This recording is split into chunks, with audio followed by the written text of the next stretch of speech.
এই উন্মুক্ত পরিবেশে যে আল্লাহ তাআলা আমাদেরকে উপহার দিলেন, সেই আল্লাহ তাআলার এই উপহারকে যারা বৃদ্ধাঙ্গুলি দেখায় তাদের পরিণাম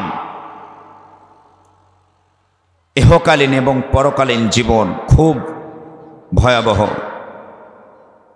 কারণ আল্লাহ তাআলা বলছেন, ওয়ামান আরাদা আন যিকরি ফাইন্না লাহু মাঈশাতান দনকা ওয়া নাহশুরুহু ইয়াওমাল কিয়ামাতি আ'মা। আল্লাহ তাআলা বললেন, আমার জিকির থেকে, আমার কোরআনের মাহফিলকে যারা বৃদ্ধাঙ্গুলি দেখায়, এই কোরআনকে বৃদ্ধাঙ্গুলি দেখে, জিকিরকে বৃদ্ধাঙ্গুলি দেখে, রোডে ঘাটে দোকানপাটে যারা চলাফেরা করে, আল্লাহ তাআলা বললেন তাদের এই জীবনকে আমি সংকীর্ণময় করে দেব। আখিরাতের আদালতে আমি আল্লাহ তাদেরকে অন্ধ করে উঠাবো। আমরা কি অন্ধ হয়ে উঠতে চাই? অন্ধ হয়ে যদি না উঠতে চাই, তাহলে মাইকের আওয়াজ যে পর্যন্ত যাচ্ছে, যারা মুসলমানের সন্তান তারা মাইকের আওয়াজ শুনে প্যান্ডেলের ভেতরে এসে বসে পড়বে। আর এই প্যান্ডেলের ভেতরে বসে পড়লে কি হবে? আল্লাহ তাআলা বললেন, ওয়াইযা কুরিয়াল কুরআনু ফাসতামিউ লাহু ওয়া আনসিতু লাআল্লাকুম তুরহামুন। আল্লাহু আকবার বলুন। আল্লাহ তাআলা বললেন, যখন তোমাদের সামনে আমার কোরআনুল কারীম তেলাওয়াত করা হবে, তোমরা চুপ মেরে শোনো এবং পরিবেশকে একটা সুন্দর পরিবেশ করে দাও, বাস্তব জীবনে আমল করার চিন্তা গবেষণা করো। আল্লাহ তাআলা বললেন, তোমাদের উপর আমি রব্বুল আলামিনের পক্ষ থেকে সাকিনা, রহমত, বরকত নাজিল হবে। আরো জোরে বলুন সুবহানাল্লাহ। শুধু কি তাই, আল্লাহ তাআলা বলছেন, কোন বান্দা আর কোন বান্দা যখন কোরআন শোনার জন্য বাসার থেকে একটি পা উত্তোলন করে দিল, আল্লাহ তাআলা বললেন, ও বান্দা, ও বান্দি, তুমি তো জানো না, তুমি তো দেখো না, আমি আল্লাহ সব দেখি, সব জানি। যখন আমার কোরআন শোনার জন্য তুমি বাসার থেকে বাইরে হয়েছ, আমি দেখতে পাচ্ছি তোমার জন্য আসমান এবং এই জমিনের যতগুলো সৃষ্টিকুল মাকলুকত আছে, সমস্ত সৃষ্টিকুল আর মাকলুকতগুলো তোমার জন্য আমি রব্বুল আলামিনের কাছে দোয়া কামনা করছে। ধীরে কোন সুবহানাল্লাহ। আনায় জমা করিতন কাল সকাল 9টার সময় বলেন, সমস্ত সৃষ্টিকুল মাকলুকত আপনার জন্য, আমার জন্য আল্লাহ তাআলার কাছে দোয়া কামনা করছে। আরো জোরে বলুন। এটা কোরআন থেকে শুনলাম, একটু হাদিস থেকে শুনে নেই। বিশ্বনবী জনাবে মুহাম্মদুর রাসূলুল্লাহ সাল্লাল্লাহু আলাইহি ওয়াসাল্লাম মসজিদে নববীর আঙিনায় যখন আল্লাহর কোরআনুল কারীম থেকে উপদেশ দিচ্ছেন, কোরআনুল কারীম তেলাওয়াত করছেন, সাহাবায়ে কেরামরা বিশ্ব নবীজির কণ্ঠে কোরআনুল কারীম শুনছেন। বিশ্ব নবী সাল্লাল্লাহু আলাইহি ওয়াসাল্লাম কোরআনুল কারীম তেলাওয়াত করছেন, আর সেই কোরআনুল কারীম সাহাবারা মনোযোগ সহকারে শুনছেন। মা আয়েশা মা সিদ্দিকা রাদিয়াল্লাহু তাআলা আনহা দূর থেকে দেখলেন আমার নবীজি যে জায়গায় কোরআনুল কারীম তেলাওয়াত করছেন, আর সাহাবীরা বিশ্ব নবীজির কণ্ঠে কোরআনুল কারীম শুনছে। আসমান থেকে মুষলধারা বৃষ্টি হচ্ছে, বৃষ্টিতে ভেজে ভেজে আমার নবীজি কোরআনুল কারীম তেলাওয়াত করছেন, আর ভেজে ভেজে সাহাবীরা বিশ্ব নবীজির কণ্ঠে কোরআনুল কারীম শুনছেন। বিশ্ব নবী সাল্লাল্লাহু আলাইহি ওয়াসাল্লাম কোরআনুল কারীমের উপদেশ দিয়ে বাসায় চলে গেলেন। মা আয়েশা মা সিদ্দিকা রাদিয়াল্লাহু তাআলা আনহা বিশ্ব নবীজিকে ডাক দিয়া বললেন, ইয়া রাসূলুল্লাহ, ইয়া হাবিবাল্লাহ, আমার বেয়াদবি মাফ করবেন। আমি দেখতে পারলাম মসজিদে নববীর আঙিনায় যখন আপনি কোরআনুল কারীম তেলাওয়াত করছেন, আসমান থেকে মুষলধারা বৃষ্টি হচ্ছে, সেই বৃষ্টির মাঝে ভেজে ভেজে আপনি কোরআনুল কারীম তেলাওয়াত করলেন, কোরআনুল কারীমের উপদেশ দিয়ে বাসায় চলে আসলেন, আপনার শরীরে একটি ফোঁটাও পানি নাই।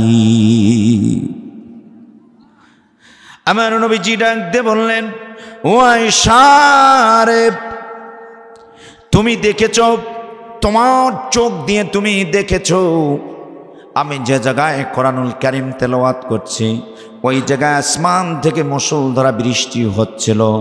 আসলে তোমার চোখ দিয়ে তুমি বৃষ্টি দেখেছ, আসলে সে জায়গায় বৃষ্টি হয় নাই। বৃষ্টির মতন আল্লাহ সাকিনা রহমত বরকত নাজিল করে দিয়েছে। আরো জোরে বলুন।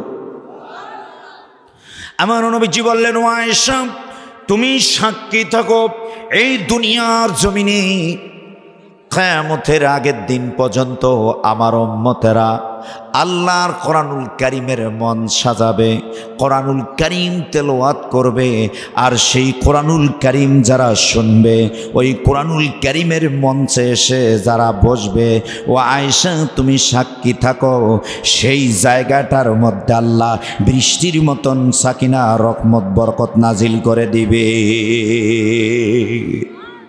এই হাদিসের প্রতি আপনাদের ঈমান আছে? আছে। যাদের ঈমান আছে, ন্যূনতম যাদের ঈমান আছে, মুসলমানের ঘরে যারা জন্মগ্রহণ করেছে, এই আওয়াজ এই হাদিস শোনার পরে দোকানপাটে রোডে ঘাটে কোনো মুসলমানের সন্তান থাকতে পারে না। কথা বলেন, এই কথা বলেন। স্বাধীন দেশে স্বাধীনভাবে কোরআনুল কারীমের মাহফিলের আয়োজন করেছে, আর আপনি মিয়া দিক সেদিক ঘোরাফেরা করবেন, তাহলে বিজাতি নাস্তিকদের আরো মায়ের খেতে জলম যাবে। অতএব আজকে আমাদেরকে সকলকে ঐক্যবদ্ধ হতে হবে। আগামী দিন বাংলার জমিনকে যাদের হৃদয়ে আছে আল্লাহর ভয়, তারা কবু পথ ভুলে যায় না। যাদের হৃদয়ে আছে আল্লাহর ভয়, তারা কবু পথ ভুলে যায় না। আল্লাহর প্রেম ছাড়া এই দুনিয়ায় কারো কাছে কিছু চাই না। আল্লাহর প্রেম ছাড়া এই দুনিয়ায় কারো কাছে কিছু চাই না। যাদের হৃদয়ে আছে আল্লাহর ভয়, তারা কবু পথ ভুলে যায় না। রাতের আঁধারে যারা সিজদাতে রয়, দু চোখের অশ্রুতে নদী যেন বয়ে যায়। রাতের আঁধারে যারা সিজদাতে রয়, দু চোখে অশ্রুতে নদী যেন বয়ে যায়। চলনার হাত ছানি যত আসুক, পেছনে পড়েও তাকাই না। যাদের হৃদয়ে আছে আল্লাহর ভয়, তারা কবু পথ ভুলে যায় না। দিন কায়েমের পথে যারা অবিচল, তারা হলো আল্লাহর প্রিয়জন। দিন কায়েমের পথে যারা অবিচল, তারা হলো আল্লাহর প্রিয়জন। বাতিলের কাছে যারা হার মানে না, সংগ্রাম করে যায় আমরণ। যাদের হৃদয়ে আছে আল্লাহর ভয়, তারা কবু পথ ভুলে যায় না। বলুন মারহাবা। কোরআনের রাজ কায়েম করার ভূমিকা রাখতে হবে। এ বাংলার জমিনে কোরআনের পতাকা পথ পথ করে উড়বার জন্য সকলকে ঐক্যবদ্ধ হতে হবে। তাহলেই বিজাতি নাস্তিক মোরতাদদের কলিজায় আগুন ধরে যাবে। আর যদি ঐক্যবদ্ধ না হই, আগামী দিন যদি আমরা ঐক্যবদ্ধ না হয়ে যদি আমরা বিচ্ছিন্নভাবে চলাফেরা করি, তাহলে দেখবেন নাস্তিকরা আবার এ দেশ শাসন করে আমাদের অস্তিত্বকে তারা বিলীন করার সিদ্ধান্ত নেবে। কথা বলেন ঠিক কিনা? এই বাংলার জমিনে কোরআন দিয়ে রাষ্ট্র পরিচালিত হোক, কোরআন সংবিধান হোক। এই কোরআন দিয়া চোরের বিচার, ডাকাতের বিচার, ছিনতাইয়ের বিচার হোক। আপনারা কি চান? যদি চান তাহলে আগামী দিন সকলকে বাতিলের মোকাবেলা করার জন্য আজকে কোরআনের মাহফিল থেকে শপথ নিয়ে ময়দান থেকে যেতে হবে। বাতিলের মোকাবেলা করার জন্য যখন ময়দানে ডাক দেওয়া হবে, আমার ভাইরা সকলকে ঐক্যবদ্ধ হয়ে বাতিলের মোকাবেলা করার জন্য, কোরআনের রাজ কায়েম করার জন্য ময়দানে ডাক দিলে কারা কারা ময়দানে নেমে আসবেন? একটু হাত তুলে আল্লাহর দরবারে দেখায়। আল্লাহ কবুল করে নেক। সকলে বলুন আমিন। আর জোরে বলুন আমিন। আমার ভূমিকায় আমি কথা বলবো না, প্লিজ আপনারা দাঁড়ানো না থেকে বসে পড়ুন। খুব গুরুত্বপূর্ণ একটা পয়েন্ট, একটা মেসেজ আপনাদের কাছে নিয়ে এসেছি। যেহেতু মসজিদের পাশে মাহফিল, কবরস্থান কেন্দ্রিক মাহফিল, একটা ওই বিষয়কে কেন্দ্র করে আমি আয়াতে কারিমা তেলাওয়াত করেছি। এর উপর আলোচনা হবে। সংক্ষিপ্ত সময়ে আলোচনা আমি করার জন্য আমার বিষয়ের ওপর, নির্ধারিত বিষয়ের ওপর আলোচনা করার চেষ্টা করব ইনশাআল্লাহ। এই 18 নম্বর আয়াতে কারিমার ওপরেই আপনাদের সামনে আলোচনা করা হবে। এই সূরাটি নাজিল হয়েছে মদিনায়। কোথায় নাজিল হয়েছে? মদিনায়। আল্লাহ রাসূল সাল্লাল্লাহু আলাইহি ওয়াসাল্লামের আসলে প্রায় মাহফিলে হয়তো বা আমার শুনছেন এই বিষয়টা, এইটা কথা বলতে হয় এই কারণে তাহলে এই কোরআনের হক এবং বিশ্বনবী সাল্লাল্লাহু আলাইহি ওয়াসাল্লামের আদর্শের হকটা আদায় হয়ে যায়। আল্লাহু আকবার বলুন। আল্লাহ রাসূল সাল্লাল্লাহু আলাইহি ওয়াসাল্লাম জন্ম থেকে মৃত্যুর আগের দিন পর্যন্ত বিশ্বনবী সাল্লাল্লাহু আলাইহি ওয়াসাল্লামের জীবনকে 3টি ভাগে বিভক্ত করা হয়েছে। কয়টা ভাগে? 3 ভাগে বিভক্ত করা হয়েছে। এক ভাগ হলো বিশ্বনবী সাল্লাল্লাহু আলাইহি ওয়াসাল্লাম জন্ম থেকে শুরু করে 40 বছর পর্যন্ত। এই 40 বছর পর্যন্ত কি আমার নবীজি কি নবী ছিলেন? নবী ছিলেন না। এই 40 বছর আমার নবীজিকে আবু জাহিল, উতবা, সাইবা, ওলীদ ইবনে মুগীরা খুব মহব্বত করত, আদর করত, কোলে নিত, খাদ্য খাওয়াই দিত, খাদ্য কিনে দিত। মানে এত মহব্বতের কোনো সীমা ছিল না। যা চাইতো তাই দিত। কারণ মক্কার মধ্যে সবচেয়ে বৃহৎ বংশের সন্তান, কুরাইশ বংশের সন্তান হলেন বিশ্বনবী জনাবে মুহাম্মদ রাসূলুল্লাহ। কিন্তু বিশ্বনবী সাল্লাল্লাহু আলাইহি ওয়াসাল্লামের এটা হলো প্রথম স্টেটমেন্ট। দ্বিতীয় স্টেটমেন্টটা হলো বিশ্বনবী সাল্লাল্লাহু আলাইহি ওয়াসাল্লামের উপর যখন কোরআনুল কারীম নাজিল হলেন 13টি বছর, মানে 41 বছর পূর্ণ যেদিন থেকে হলেন, কোরআনুল কারীম নাজিল হওয়া শুরু হয়ে গেল। আমার ভাইরে এতদিন ছিলেন সবচেয়ে আদরের পাত্র ছিলেন বিশ্বনবীজি আবু জাহিল, উতবা, সাইবার। কিন্তু যখন এই কোরআন নাজিল হলো, কোরআনের দাওয়াত দেওয়া শুরু করলো, বিশ্বনবী সাল্লাল্লাহু আলাইহি ওয়াসাল্লাম ওদের সবচাইতে বড় দুশমন হয়ে গেলেন। সবচাইতে কি হয়ে গেলেন? বড় দুশমন। আর এই দুশমনকে বিদায় করে দেওয়ার জন্য তারা বিভিন্ন প্রক্রিয়া চালা শুরু করলো।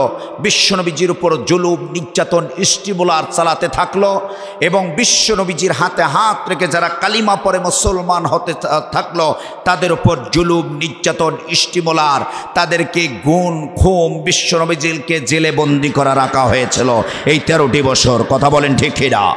এই 13 বছর এত জুলুম, নির্যাতন, স্টিমুলার পরে আমার ভাইরা আল্লাহ রাব্বুল আলামিন বিশ্বনবী সাল্লাল্লাহু আলাইহি ওয়াসাল্লামকে 13 বছর পেরিয়ে বিশ্বনবী সাল্লাল্লাহু আলাইহি ওয়াসাল্লামকে মদিনায় হিজরত করালেন।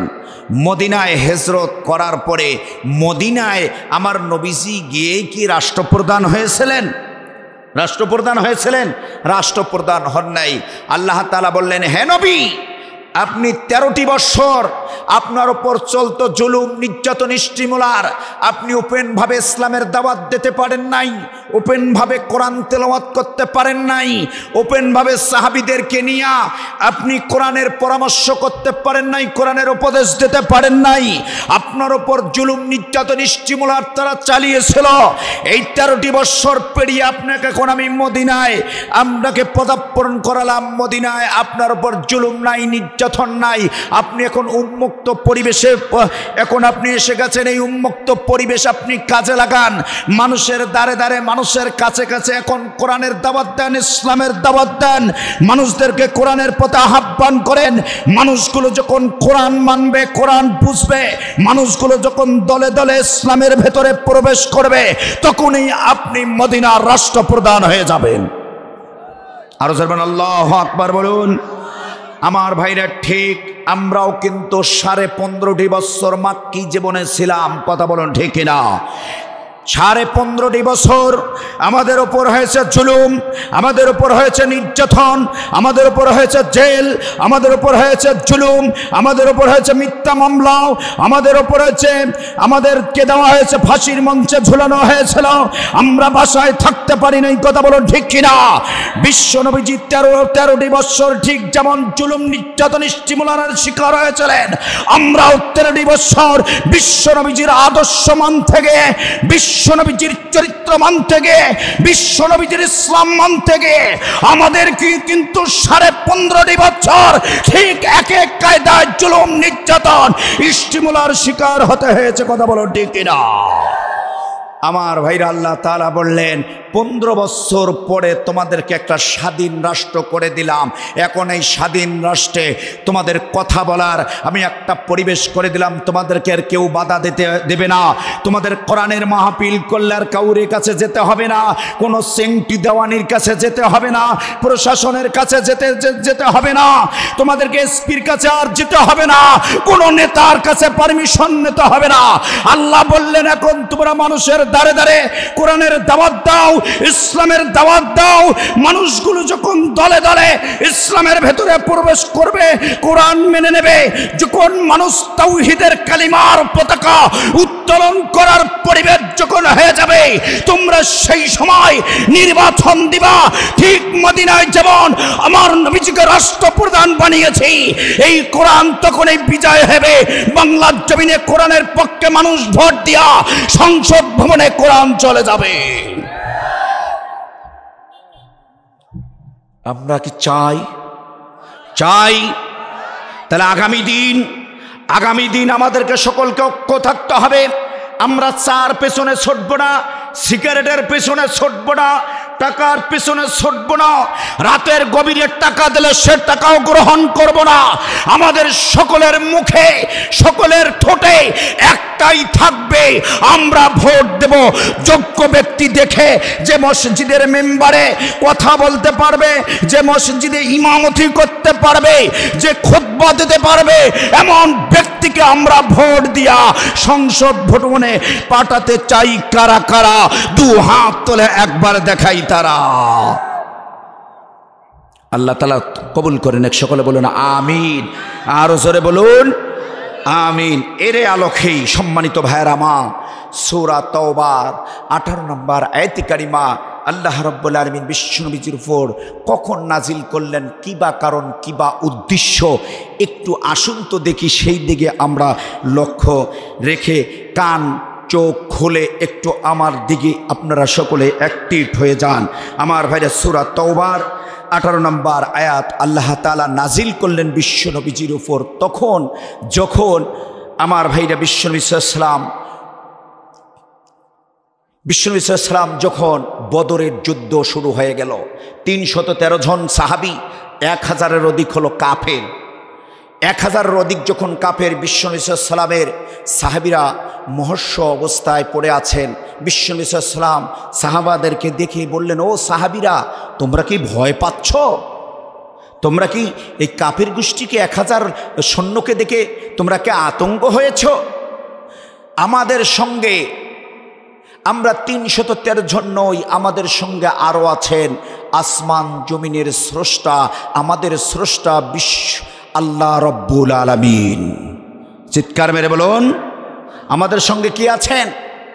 আল্লাহ। যখন আমার নবীজি বললেন আমাদের সঙ্গে আছেন আল্লাহ, সাহায্য করবেন আল্লাহ, সাহাবীরা বললেন চোখের পাতা চলবে যতক্ষণ, কাফেরদের মোকাবেলা করব ততক্ষণ। আল্লাহু আকবার বলুন। আমার ভাইরা, বিশ্বনবী সাল্লাল্লাহু আলাইহি ওয়াসাল্লাম যখন যুদ্ধের ময়দানে নেমে গেলেন, যুদ্ধ শুরু হয়ে গেল। আব্বাস তখনও ইসলাম কবুল করেন নাই, ইসলামের পথে আসেন নাই। আমার ভাইরা, কাফেরের দলে সে ছিলেন হযরতে মাসুদ রাদিয়াল্লাহু তাআলা আনহু, ইসলামের পক্ষে ছিলেন। মাসুদকে আব্বাস ডাক দিয়ে বললেন, ও মাসুদ, আমি দেখতে পাচ্ছি তোমরা তো আমাদেরকে পিটাচ্ছ না, তোমরা তো আমাকে আঘাত করতেছ না, কিন্তু আমার গালে আমার পিঠে কে জানি থাপ্পড় দিচ্ছে, আঘাত করতেছে। আল্লাহু আকবার বলুন। মাতা নাসরুল্লাহ সাহায্য কার হয়েছে বলুন তো? আমার ভাইরা, আব্বাস বললেন, মাসুদ, তোদের হাতে হলেন খেজুরের ডাল, এই খেজুরের ডালটা যখন হাতে নিয়া শুধু লিল্লাহে তাকবীরের ধ্বনি দাও, তোদের এই খেজুরের ডালটা আমরা দেখতে পাই মাটির থেকে আসমান পর্যন্ত একটা তরবারি হয়ে যায়। আর জোরে জোরে বলুন আল্লাহু আকবার। আমার ভাইরা, মাসুদ রাদিয়াল্লাহু তাআলা আনহু বললেন, আমরা তো খেজুরের ডাল নিয়ে যুদ্ধের ময়দানে নেমেছি, তবে তো আমরা তোমাদেরকে তো আঘাত করতে পারতেছি না, কিন্তু দেখা যায় যুদ্ধের ময়দানে কাফের গোষ্ঠীরা যুদ্ধের ময়দান ছেড়ে দিয়ে পলায়ন করা শুরু করে দিল। আব্বাসু যুদ্ধের ময়দান থেকে পলায়ন করল। পলায়ন করে হযরতে আলী রাদিয়াল্লাহু তাআলা আনহুর বাড়িতে অবস্থান করলেন। শর্ট করে ঘটনাটা বলে দেই ভাইজান। আমার ভাইরা, যখন হযরতে আলী রাদিয়াল্লাহু তাআলা আনহুর বাড়িতে আশ্রয় নিলেন, হযরতে আলী ডাক দিয়ে বললেন, আব্বাস, তোমাকে আমরা জায়গা দিতে পারবো না। আলী যখন বললেন, আব্বাস ডাক দিয়ে বললেন, আমি তোমাদের তো নিকট আত্মীয়, আমি তোমাদের তো নিকট একজন পরিবারের লোক, কেন তোমরা আমাকে জায়গা দিবা না?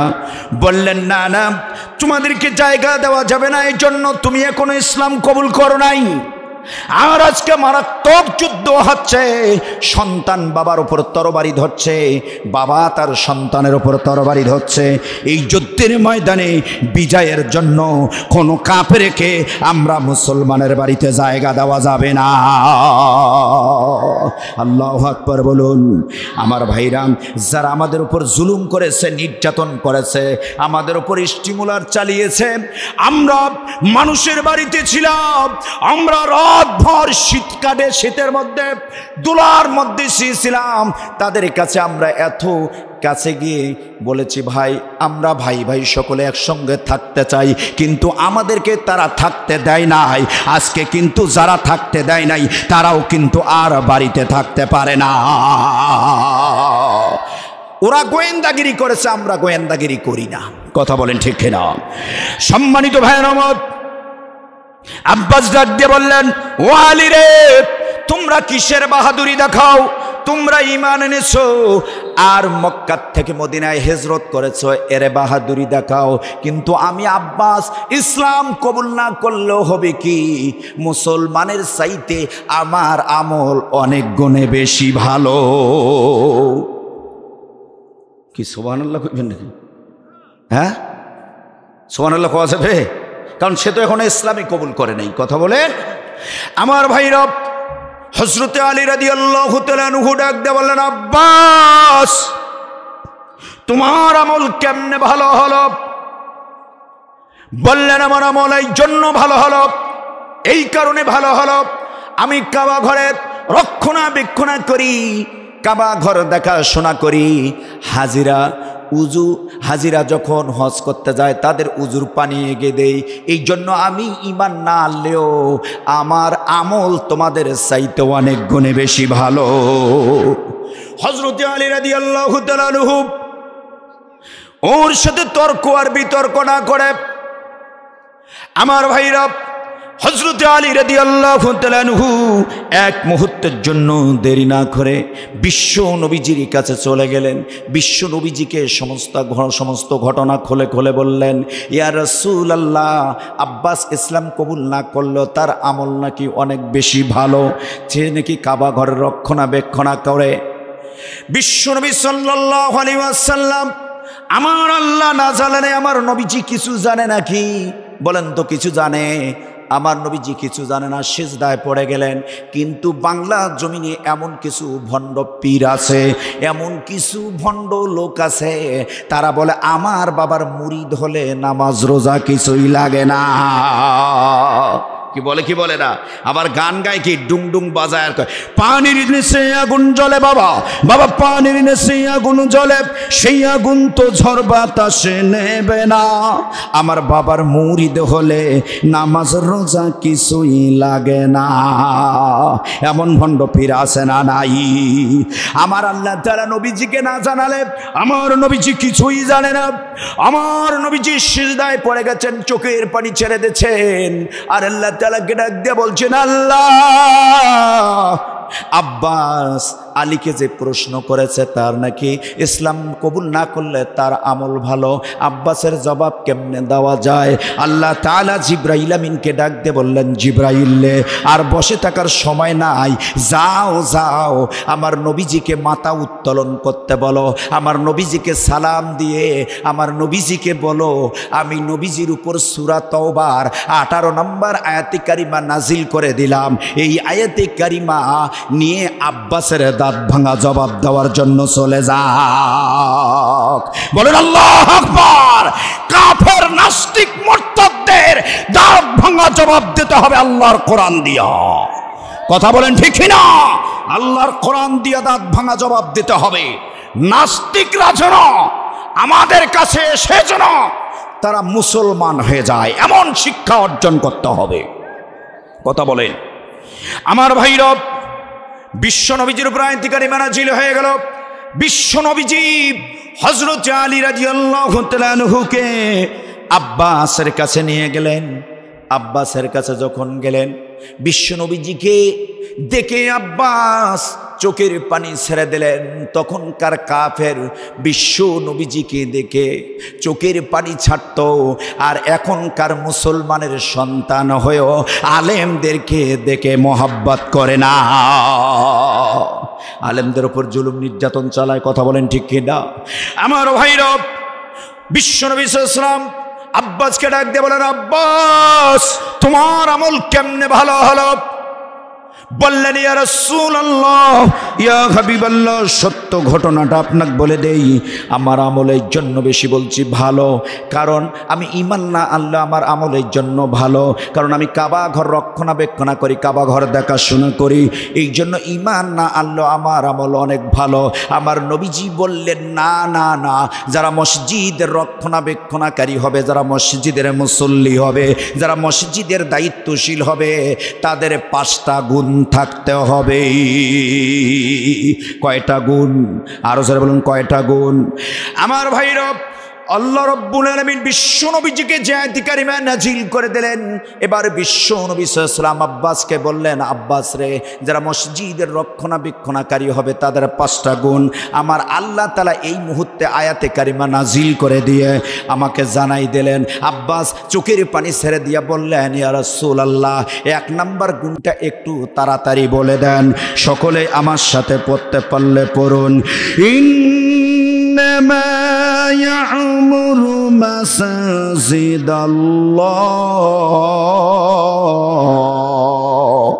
আরো যাবেন আল্লাহু আকবার।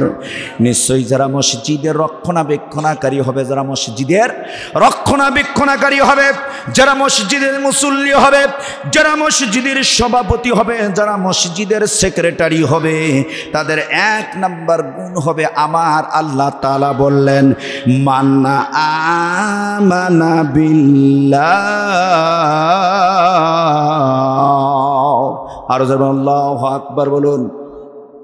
আমার ভাইরা, বিশ্বনবী সাল্লাল্লাহু আলাইহি ওয়াসাল্লাম আব্বাসকে বললেন, আব্বাস, এক নাম্বার গুণ হলো আল্লাহর প্রতি ঈমান আনতে হবে, তার সার্বভৌমত্বের প্রতি ঈমান আনতে হবে, তার নবী রাসূলদের প্রতি ঈমান আনতে হবে, তার কিতাবের প্রতি ঈমান আনতে হবে। যদি তুমি ঈমান না আনো, তুমি যত আমল করো কোনো আমল আল্লাহর দরবারে গ্রহণযোগ্য হবে না। তুমি যদি ঈমান আনো, আল্লাহর প্রতি ঈমান আনো, নবী রাসূলদের প্রতি ঈমান আনো, ফেরেশতাদের প্রতি ঈমান আনো, জান্নাত জাহান্নামের প্রতি তুমি যদি ঈমান আনো, তাহলে তুমি ঈমান আনার পরে যে আমলগুলো করবে, এই আমলগুলো আল্লাহ তাআলার কাছে বেশি প্রিয়। চিৎকার মেরে বলুন সুবহানাল্লাহ।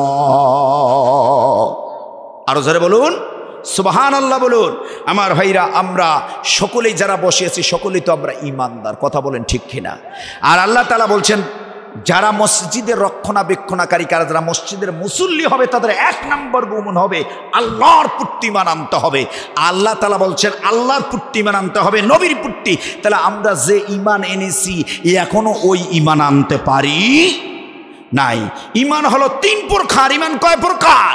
ঈমান হলো তিন প্রকার। অন্তরে বিশ্বাস করা, মুখে প্রকাশ করা, তিন নম্বর হলো কাজে পরিণত করা। আপনাদেরকে উদাহরণ দিলে বুঝতে পারবেন। এই মাহফিলটা করতেছিল আগে অন্তরে অন্তরে, তারপরে মুখে মুখে, আজকে কাজে পরিণত করে উপহার দেওয়ার নামেই হলো ঈমান।